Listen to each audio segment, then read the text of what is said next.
নমস্কার বন্ধুরা, আমি সন্তু মানসী রান্নাঘরে তোমাদের সকলকে স্বাগত জানাই। তো আজকে এই যে বেগুন কুচিয়ে নিয়েছি, আর এখানে চিংড়ি মাছ আগে থেকে ভেজে রেখে দিয়েছি। এই চিংড়ি মাছ আর বেগুন দিয়ে টক বানাবো। তো এখানে সর্ষে বাটা রেখেছি। এই যে বন্ধুরা, একটা বাটিতে তেঁতুল ভিজিয়ে নিয়েছি জল দিয়ে। তো প্লিজ বন্ধুরা আমার সঙ্গে থাকো ভিডিওটি শেষ পর্যন্ত দেখার জন্য।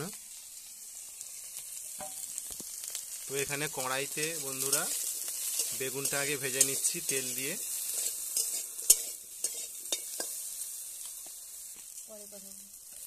এবার দেখো বন্ধুরা, এক সাইডে 5 ফোড়ন দিয়ে একটু তেল দিয়ে ভেজে নিচ্ছি।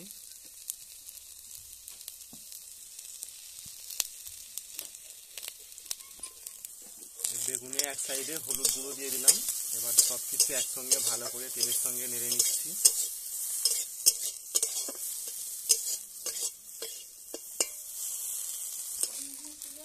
এবার বন্ধুরা ভেজে রাখা চিংড়ি মাছগুলো দিয়ে দিলাম।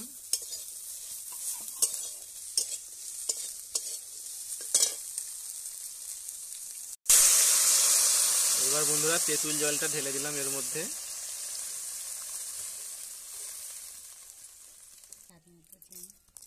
তো বন্ধুরা এতে একটু চিনি দিয়ে দিচ্ছি হালকা, তবে টকটা ব্যালেন্স থাকবে। তো নুনটাও দিয়ে দিলাম এর মধ্যে। এবার টকটা ফুটে গেলে আমার রেডি হয়ে যাবে। সর্ষে বাটাটা বন্ধুরা দিয়ে দিচ্ছি এর মধ্যে। এটা ফুটে উঠলেই এর সঙ্গে পাইল হয়ে যাবে। দেখো বন্ধুরা এটা হয়ে গেছে, নামিয়ে নিচ্ছি এবার। দেখো বন্ধুরা এটা হয়ে গেছে।